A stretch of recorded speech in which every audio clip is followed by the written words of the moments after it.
So what is going on? Welcome back to the channel. Welcome back to another video. This video has been kind of a long time in the making. I told you I was going to do a video of my thoughts of the Bosski trailer, but I really wanted to beat the snot out of it. I really wanted to try it out, find its faults, find its perks. I want to go deep. I really want to go in depth. When I was shopping, considering buying this trailer, the majority of the videos that I could find were, here it is being pulled behind something. Look, and here it is, some guy telling you specs and thoughts, and look, you hook it to something and pull it around and it does stuff. That's the majority of the videos that I could find. Oh, it's pretty cool, I like it.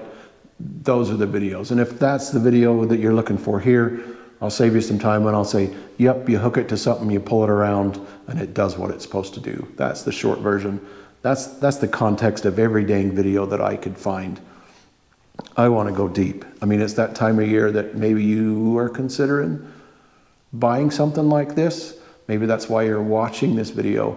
I want to go all the way to the beginning of the purchase, the shipping, the everything, and the evolution of the trailer to this point, so that you know and you have more information certainly than I had when I bought mine.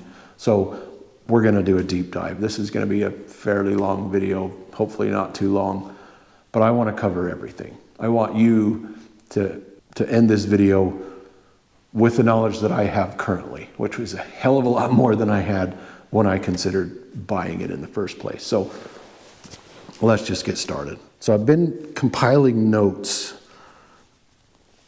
for quite a long time, really. Like I said, this video's been a while in the making. When something pops in my head, I've been jotting it down, kind of keeping track of it. But start off with the reason that I bought this trailer in the first place, and maybe the same reason you are. We decided we wanted to start camping. I mean, we go riding, obviously, a lot. We thought it would be fun, and we've seen a lot of these really great places through some of our rides that just like, man, this would be a cool spot to set up a tent. This would be an amazing spot to stand in the morning and watch the sun come up with a cup of coffee in your hands. We've seen a lot of places like that. And we just thought it was time to do it. We've talked about it long enough. We've set the Maverick Trail up for sort of that sort of thing, and there's not enough room on the Maverick Trail for everything that we need. So this was something that we were looking for. And there are some really nice trailers out there, but you can get into the thousands and thousands and thousands of dollars for some of them. Some of them are really expensive. I didn't need anything with a rooftop tent on it, although some of those are pretty cool. I didn't need anything with a built-in kitchen. I didn't want or need all of that.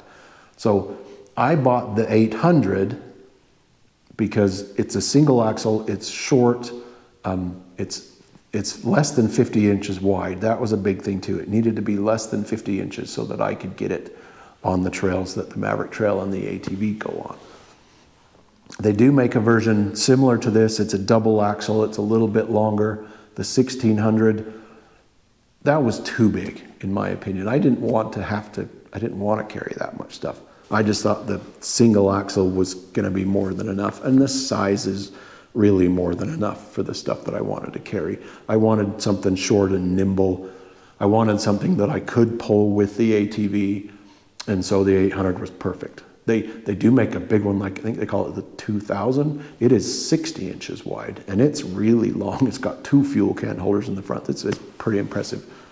But that's way too big for me. But if you were on an expedition with a big side-by-side, that would be pretty cool. But this was more than enough. That's why we bought the 800, just for its small, lightweight, easy to maneuver size. And it's big enough really to carry what we needed barely.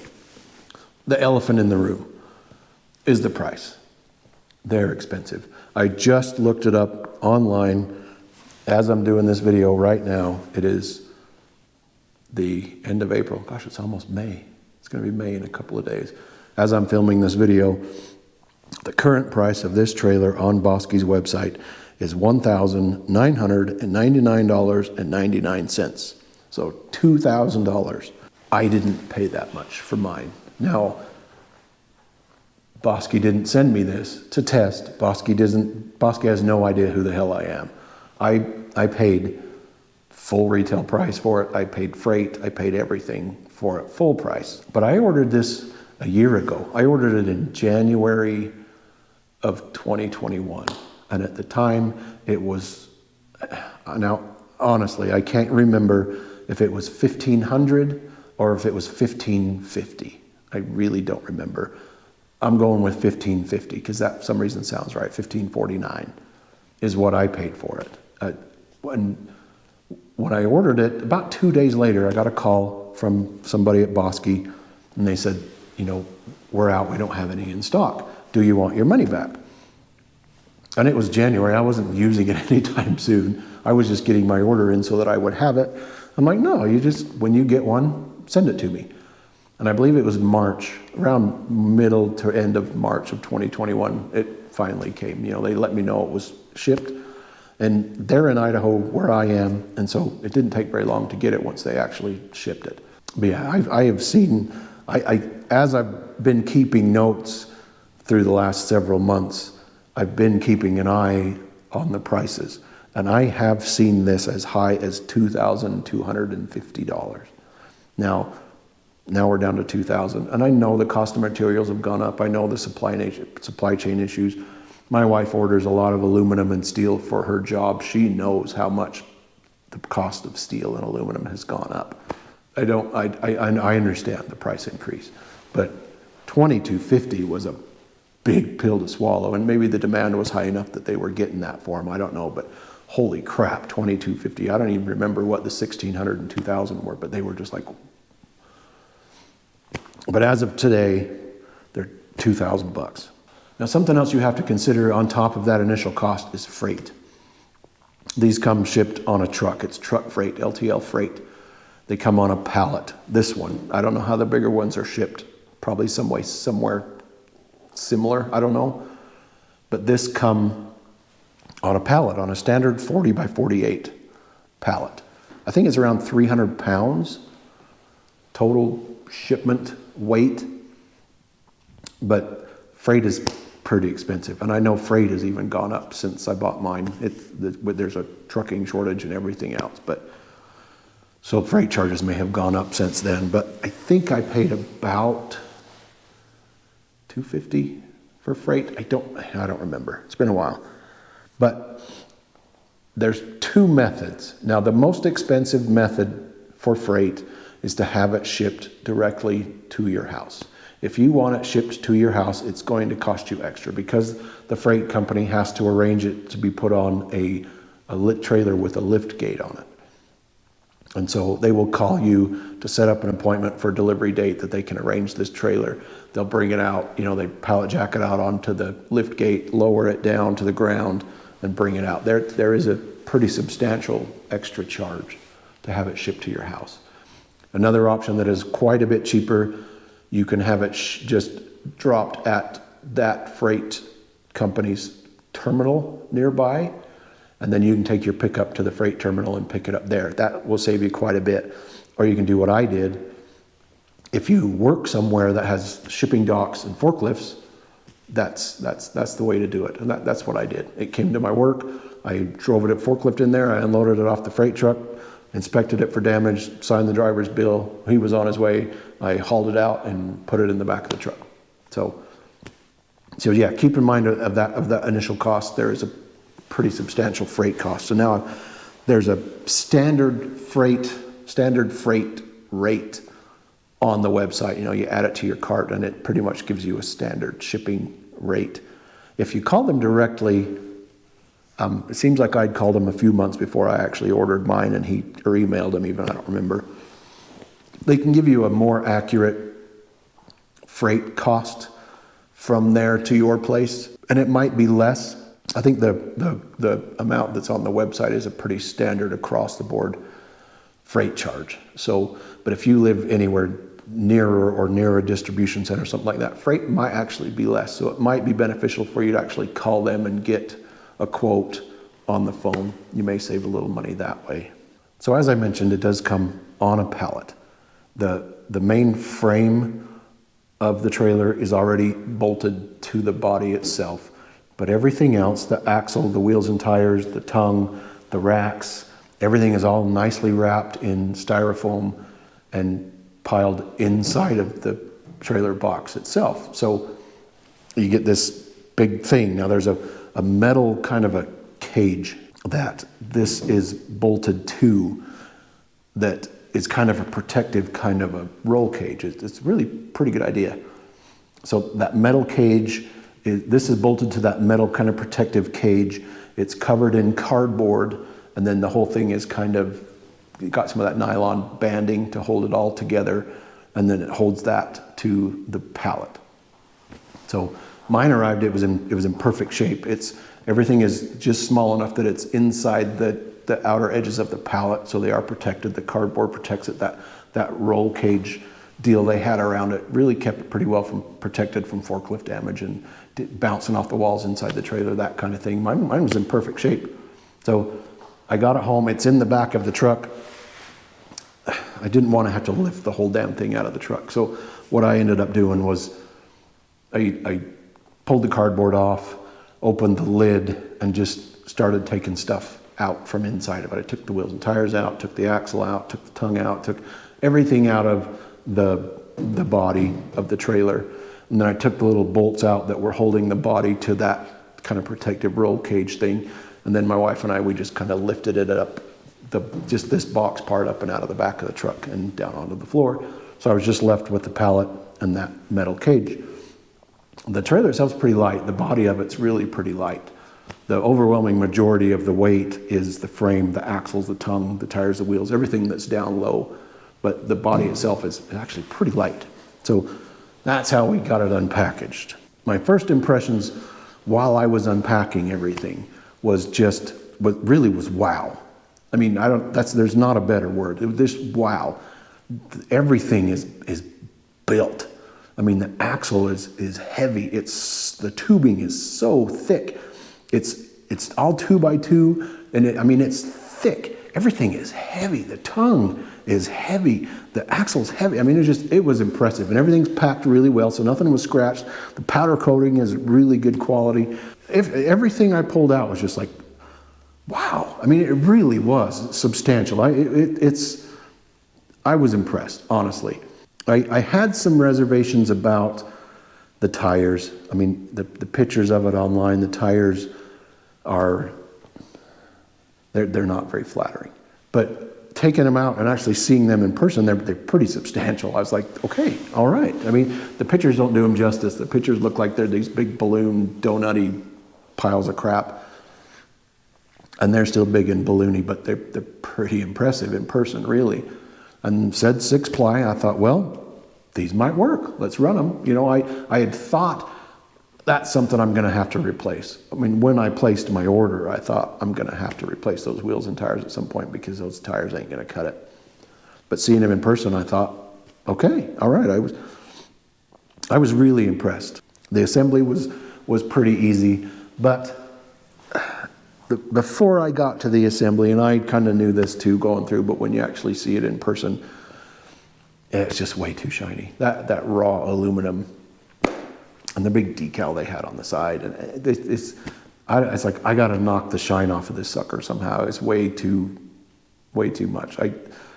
So I had made plans to either paint it or something, but what I ended up deciding on was just buying some wrap. So this is a 3M. It's a 2080 film. It's a matte military green. I think I spent about $200 for the material, and my son and I, we did it all ourselves. And we thought, I've never done anything like that. My son had some experience working with some horrible wrap years ago, but he had enough to help, and having the other set of hands made it much easier. But everything's flat. So I thought, how hard could it be, right? Everything's flat.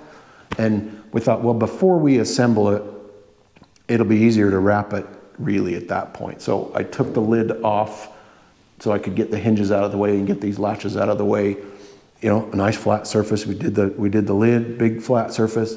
When we came to the body of the trailer, we would stand it up on its back, and we had a nice flat surface to do this side.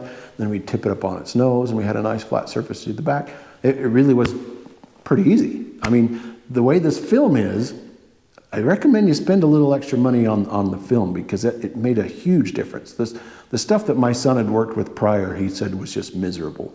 This stuff, it goes down easy. It doesn't have a good initial stick, so if you lay it out and it's off, you can pop it back up and resituate it. It's not until you start squeegeeing it down that it really starts to stick. Now, we did wipe everything down with adhesive promoter to get all the oils and stuff off of the aluminum as much as we could. But until you start squeegeeing it down, then you start getting that initial stick. And this material has just a bunch of these little microscopic holes in it. And so if you come up, you get an air bubble in it, you can just kind of keep working it, and that air will actually work through the material. And then when you squeegee it down, it's all sealed up nice. It really was pretty easy. Then now we got to do the side by side to match. And I had enough material left over, barely. So when it came time to do the Maverick Trail, we thought, well, the hood's going to be the hardest part. And if we can't do the hood, there's no point in doing the rest of it. So we actually started with the hood, and the hood was miserable. There's a lot of this and a lot of this, and it was rough. But the way the material works and flexes, and if you heat it and you can kind of work it, with the mat, you have another issue. You don't want to heat it too much because it can turn it glossy in that spot where you heat it. So you just kind of slowly warm it and work it and get it. I mean, it's not perfect, but it turned out pretty darn good. And really, the hood part, nothing is going to happen. I mean, the worst case is I'm going to scratch up these side panels, and I can tear those off and redo them really in no time. The hood is probably going to be fine. It's held up incredibly well. As many brushes and trees and everything that scraped along it, it still looks good. It really does. But if it does get damaged, I can just peel it off and put a new piece on there. So yeah, that was job number one. Before we assembled, we did wrap it. And then the assembly was pretty straightforward. It does help to have a second person. You could maybe do it with one person, but it would probably suck. Have a helper with you. But how we did this was we stood the box up on its back, straight up, and we attached the axle to it. There's 4 nice big bolts. All the hardware is nice, big, heavy stuff, and they give you torque specs for everything. So we bolted the axle to it, and then we bolted the tongue, and there's a little gusset, kind of a support for the tongue, onto the trailer, put the wheels and tires on it, and laid it down. Now it's sitting on its tires. Assembled the top rack and put it on, and put on the gas can holder. Pretty straightforward. I was a little bit concerned about the lid. It was flimsy. I mean, out of the box, it was really, really flimsy. But once you attach this top rack to it, I think it attaches in 6 places. But once this is attached to the lid, it stiffens right up. So yeah, I was a little like, oh, but no, that does solve that problem. And there is a shock that holds the lid up, and that really made the lid just go hooky. But yeah, once final assembly is done, everything ties in, and it's just super tight and rigid. But when we got to that point, I still had these shiny silver racks, and it didn't look right. So we have a local company here in town that does powder coating. We just hauled them down over there, and he did them black. And I did, there's a lot of different colors of black, and I just, whatever you're currently running, I don't want them a gloss black.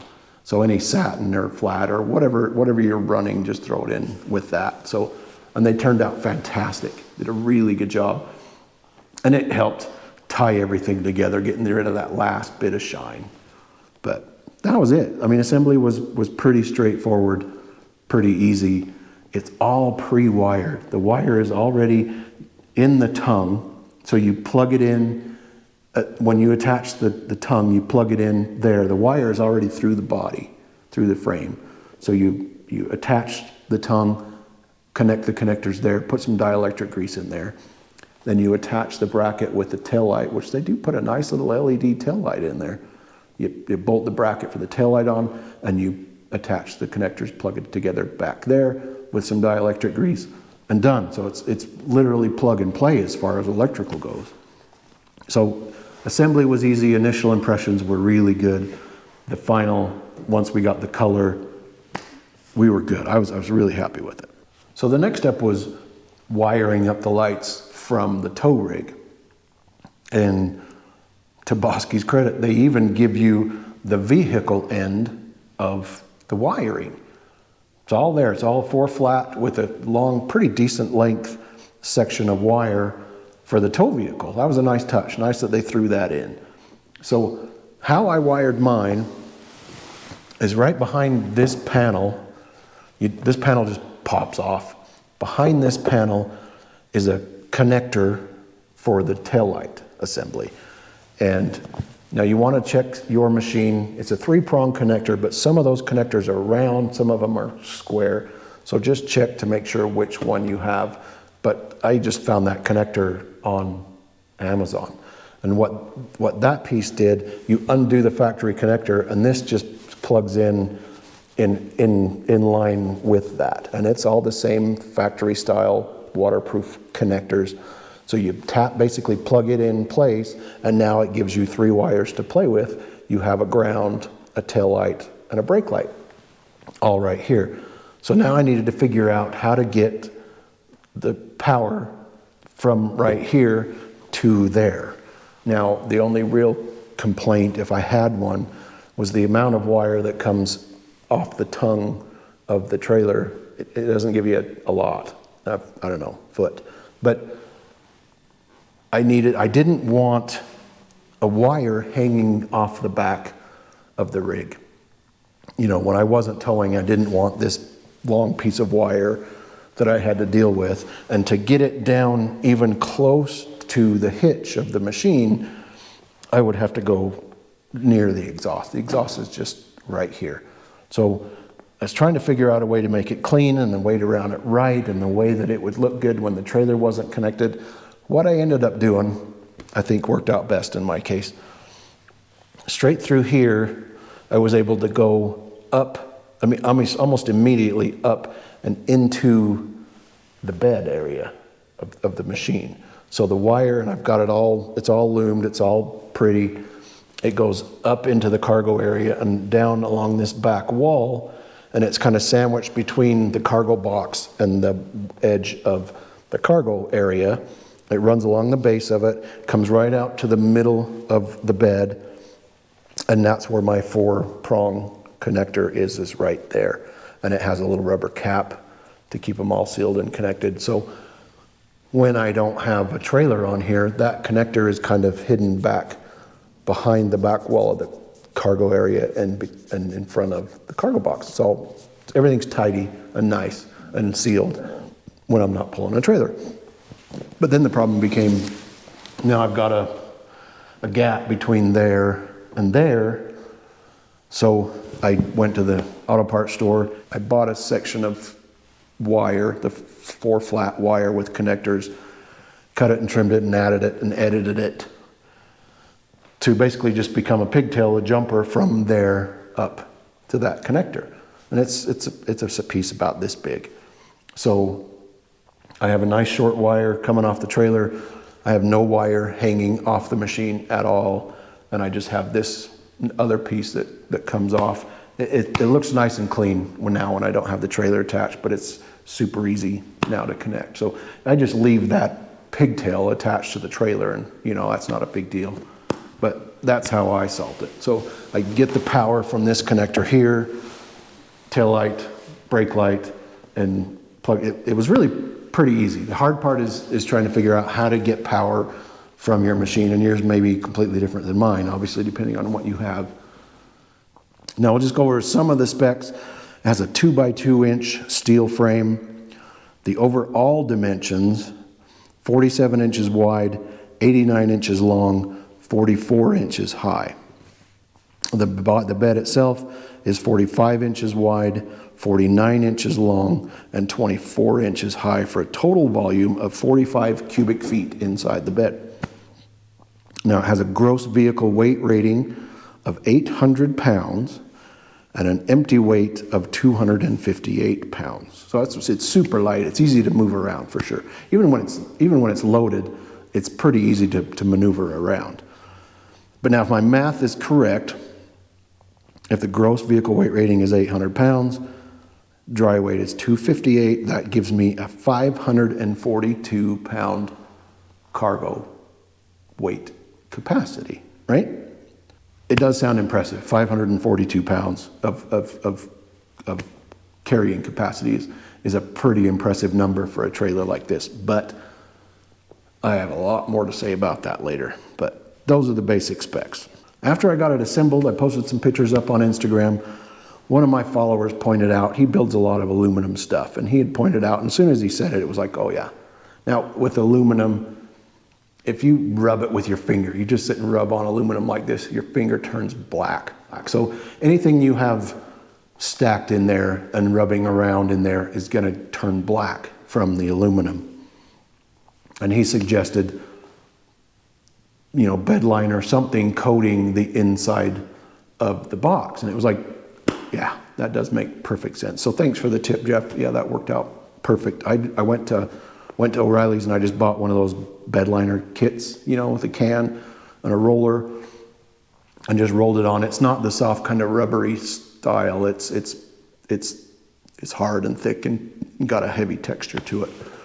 And I laid down many coats of that inside, and it seemed to kind of quiet things down a little bit too. But yeah, that was a good tip and a good thought. And yeah, thanks, Jeff. I appreciate that. Now, the first trip that we took was a short trip, kind of the maiden voyage of the trailer. It was going to sort of test the trailer, but it was more about testing our ability to load everything that we needed to make sure we had enough room. Now, it was 30 miles. It was 15 miles each way to this campground, but it was far enough to feel like we went somewhere, and far enough that if we forgot something, well, too bad, but close enough that we're not going to die if we forgot something important. But that was the first really shakedown of the trip. We had this Caribou Loop trip planned, but we needed to do a couple of these short runs. We did one in the backyard and then this one to just make sure we had the gear we needed. And I noticed on that first trip, once we got onto the gravel roads, that I'm following Suzanne. I'm on the four-wheeler. She's in the Maverick Trail pulling this, and it was just bouncing, just all the way down this gravel road. The trailer was just bouncing, and until she saw the video, she didn't know it was doing that. She couldn't feel it at all, but on the video, you could clearly see this thing just bouncing down the road like this. And it was really because of the tires. And I think I had them aired at the time about 6 PSI. So the tires were just compressing and once that cycle started, they would just keep boinging. So I did lower the PSI in the tires eventually to see if that helped. The next big trip was when we did the Caribou Loop. And that was 200 miles of mostly roads. I mean, it really is all road. There's one section it's more technical than the rest of the loop, but it really isn't bad. But this thing got the crap beat out of it. I mean, my wife's just tooling along, and unless you're behind her, when she'd hit a bump, I mean, this trailer would go bang, and it would just boing. Holy crap! I watched this thing hit some bumps, and it would just, I mean, this thing got the tar beat. Holy cow! But it held up. We learned on that trip that this thing can take a beating. 200 miles of that, and like I said, I did air the tires down to I think about 4 PSI, and it helped a little bit with just the boingy part. But when it took a hit, when it hit a pothole or it took a hit, it would boink. There's no dampening really that I can tell in the suspension itself. So most of that initial hit and rebound is taken up by those squishy tires. But we learned a lot on that trip. This thing was taking a beating. It really was. But the first night, our only night, we were halfway through the loop, about 100 miles through the loop when we set up camp, and there was dust inside the trailer. And I had tried adjusting these clasps. You can turn these in or out, make this longer or shorter to adjust how much pull. I tried doing that, but I think it's coming in on the hinge side. I can't adjust that side, but it just seemed like most of the dust was heavier towards that side of the trailer. And it wasn't a lot of dust, but dust did get in. And that was kind of a bummer. I mean, it's something you expect and you kind of go, you know, but in my case, it was not completely dust proof. That was a bummer, not a deal breaker. I mean, it kept 99% of the dust out, I'm sure. And it was, like I say, 100 miles, 200 miles total of dust, dirt, and some got in, you know. So it was okay. It sucked, but it wasn't the end of the world.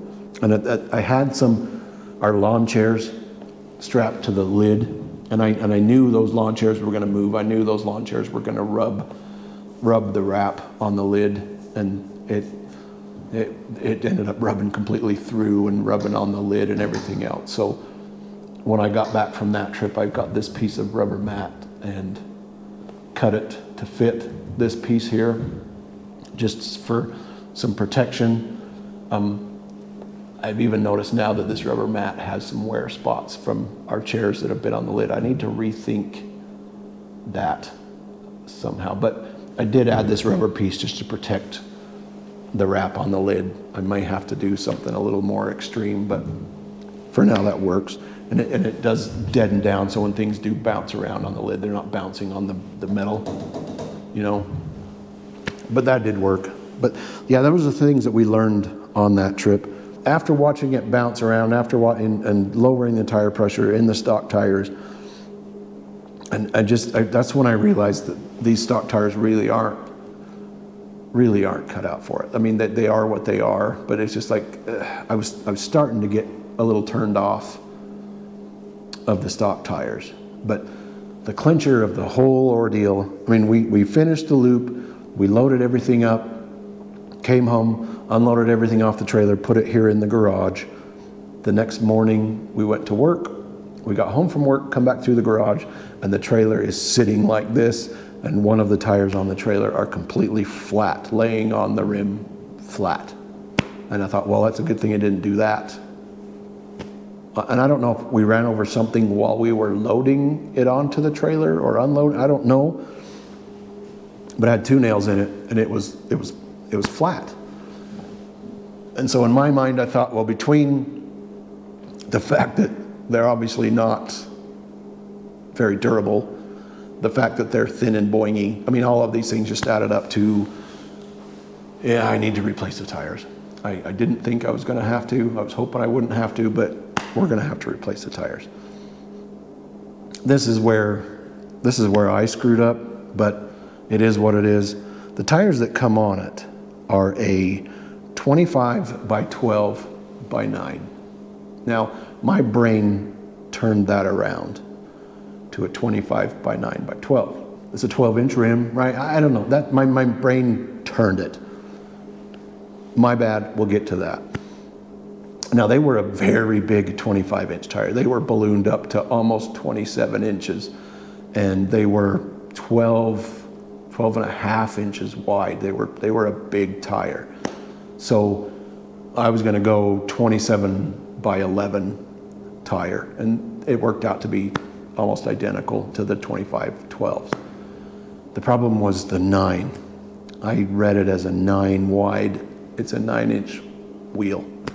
So now I needed to go wheel shopping too. But tires were an easy choice for me. Tuss Terabytes have always been good to me. On a trailer, I don't need traction so much. I need lateral traction. I need to make sure the trailer's not going to slide downhill behind. And the Terabytes have always been really good to me as far as lateral traction goes, and they're durable. I just did a video. We just passed 5,000 miles on these Terabytes on the machine. And yeah, so the tires were an easy choice. Try to find a 9-inch, a tire that fits a 9-inch wheel. I mean, good luck. All of them look like the tires that were on it, and they're all that soft balloony garbage. So now I had to go wheel shopping. I need to find a 12-inch wheel. Not a problem. Well, the lug pattern on the trailer is I think it's a 4-on-4, which is not a lug pattern that any modern machine uses. It's a golf cart lug pattern. Found a lot of golf cart wheels, but I don't know if you shop for golf cart wheels, but they're pretty blingy. They're way too blingy for what I needed. I almost got to a point where I was thinking I was gonna have to buy one of these blingy wheels and spray paint them black. I needed to find something with the right offset. The wheels were a tough thing to find. I did find the ITP Steelies. I think they're a 3/4 offset, if I remember right. They do stick out a little bit more than the stock wheels did, a little more offset outward. So I did gain a little bit of width with these wheels, but I don't remember how much. It was maybe an inch or something overall width, but I am still well under 50 inches overall width, so that was fine. It did push the tire out, so it does get a lot of spray and mud and whatever up the side now, but I didn't have a lot of choices. So finally upgraded the tires. Now I have a very stiff, solid tire.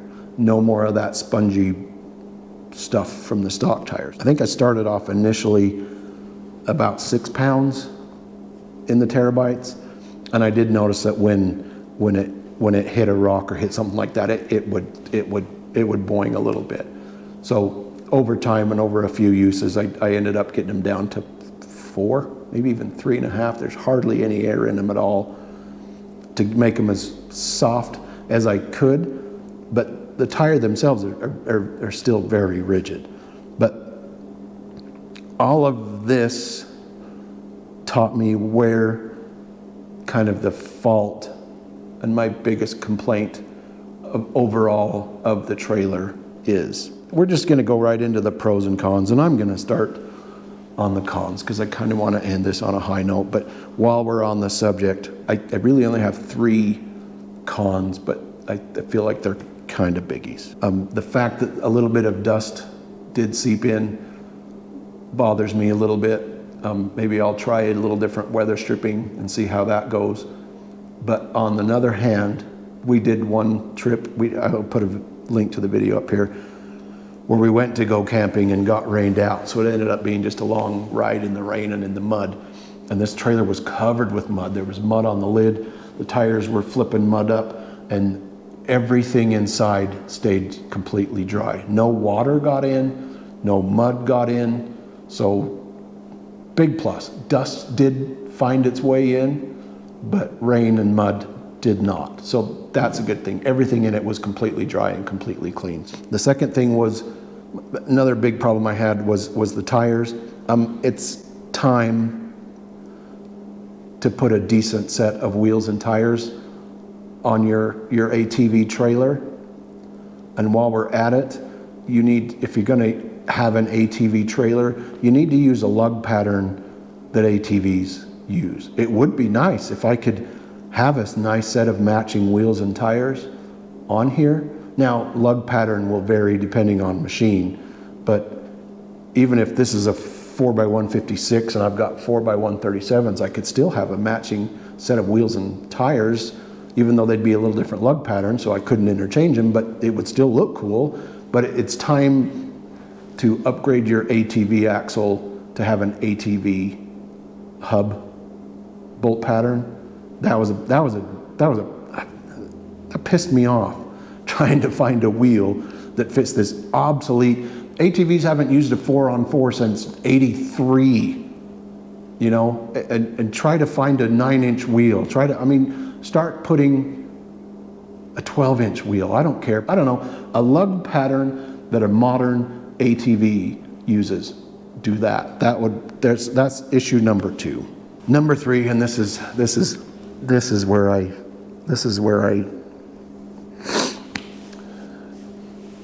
hold on. Give me a second.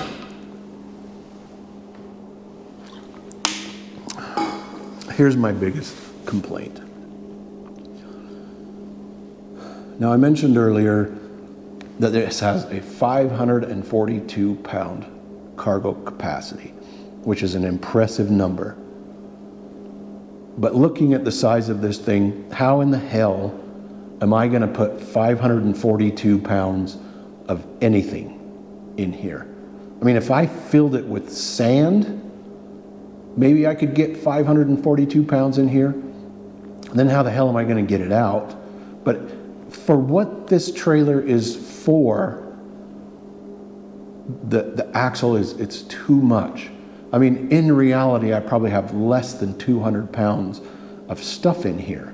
I need a cargo capacity of maybe 300 pounds. The suspension it's too much axle. It's too much suspension. And I know Bosski makes these work trailers, like dump bed trailers, and they have a pretty good cargo capacity. They're meant to haul logs and rock and landscaping and do some pretty awesome things with the dump bed and all this cool stuff. And I'm willing to bet that they use the same axle on all of them, except maybe the 2000, which is wider. But that's my guess, is that they use the same axle on all of them. And you shouldn't do that. This doesn't need a 542-pound weight capacity. What I found was, after replacing the tires, is those cheap, soft, spongy tires that were on it, they were the suspension. They took the hits. When I follow Suzanne, you hardly see the suspension working. I mean, if she hits a rock on this side, you'll see the suspension a little bit. And they are independent, so this one can do its job without affecting this side. But 90% of that hit is soaked up by that stock junk tire. But then you've got the boing and the rebound from that cheap balloon tire, which just makes it explode off of that initial bang. Too much axle.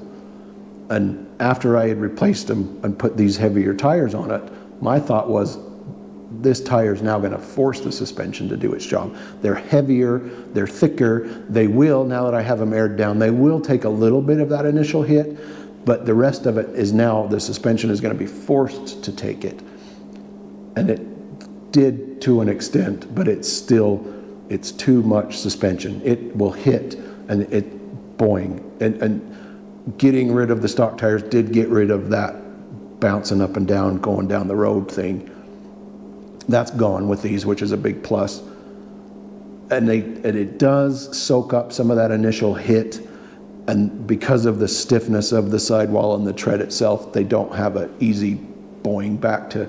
So the dampening of that, as far as the tires go, do help, but it's too much axle. It's too much spring, and maybe over time they might loosen up and become a little bit softer. Maybe if I filled the damn thing up with sand and let it sit for 6 months, it might help sag that out. I don't know. But those are really my big cons. But when we go to the pros of this, first of all, the biggest pro is just the overall build quality. Honestly, it's built like a tank. This thing has taken hits and beatings and boings and bounces, and it just eats it up. It bounces all over the place and back and forth, and I mean, I've seen this thing. It's fun to follow Suzanne when she's pulling this and watching, because she hits a bump in the side-by-side and it's an inconvenient bump, but when this hits that same bump, it's impressive. But this thing is built like a tank. The axle is overbuilt, the frame is overbuilt, the tongue is overbuilt. It's built like a frickin' tank. So that is a pro, is the fact that it's just rugged as hell, for sure. It does pull perfectly straight behind the side-by-side. Makes it kind of hard to back up because you can't see it in the side mirrors. When you have to kind of turn a little bit until it sticks out one side, but it tracks straight and true behind the machine. It's super lightweight. I mean, even, and the way the axle's positioned, it's pretty well balanced. So even when it's loaded, I can pick up the tongue and wheel it around. That's really nice to have. So even as heavy as it is, all of that heavy is down low. Everything up here is super lightweight. So another thing I've noticed is when I'm following Susanna in the side-by-side is she will make a turn and the trailer tires track almost the same place as the rear tires on the side-by-side. So when she can make a turn around a tree, it's just a hair inside, because trailers do that, but not much. These tires follow almost the exact path as these back tires. So getting in through some of the technical stuff is really pretty easy. If you can get the machine through it, this will go through. Having it 50-inch wide is another super nice pro. The fact that it is waterproof and mudproof, that was a biggie. Even though a little bit of dust did get in, at least nothing got wet or muddy. So there was that. Underneath on the inside of the axle, on the back side of the hub, is a grease zerk. So you can grease the axle bearings easily. You just kind of jack it up, spin the wheel, and pump that hub full of grease. Makes it really nice. You don't have to pull anything apart to repack the bearings. That's a really nice touch. Thanks for that. And speaking of axles, because it is an independent, like a torsion style suspension, there is no axle tube, going from this wheel to that wheel. So you have the maximum amount of ground clearance from one end to the other. So there is that. The shock on the lid is nice, holds it up for you when you're getting stuff in and out of there. Nice touch. It has these D-rings down here on all four corners. I suppose you could use them to ratchet down some cargo to the roof. I don't know why you would do that, because you can just tie stuff to the rack itself. I think what they're for, and what I use them for, is when I load this onto a trailer to haul it somewhere. Those make really good tie down points just to keep it in place on the trailer. So those are a nice touch too. It does have a drain plug in the bottom back corner. It's just a couple of rubber pieces with a bolt and a wing nut through it. And as you tighten that wing nut, the rubber pieces kind of swell to seal off the hole. So you loosen that wing nut and then it shrinks and you pull the drain plug out. That way you can hose it out and clean out the inside. Nice touch. The fuel can holder is nice. It does not fit a standard, my 5-gallon jug doesn't fit in there. But I didn't really ever plan on doing that because we do have roto packs on the four-wheeler and on the side-by-side. We have other ways to carry fuel. But I found this nice 20-liter, what is that, 5 gallons? 4 gallons? Whatever. We just put a water jug up there and it works perfectly for that. Throw a couple of bungees over it. That's a nice touch. And I think you can even buy a spare tire carrier that would, I don't know, seems like it. The latches are lockable. There's these little loops here that you could put a little padlock through, so you could lock it if you needed to. I use those same things. I just put this little carabiner through it just to keep these, if they ever get caught on a tree branch or something, that it's not gonna cause these to come undone. So the carabiner is just there to keep the latch closed. Having the extra cargo space on top is nice. I mean, for the things that you don't care about if they get dusty, being able to mount them to the roof and having this to strap them to, just having that extra space on top is really handy.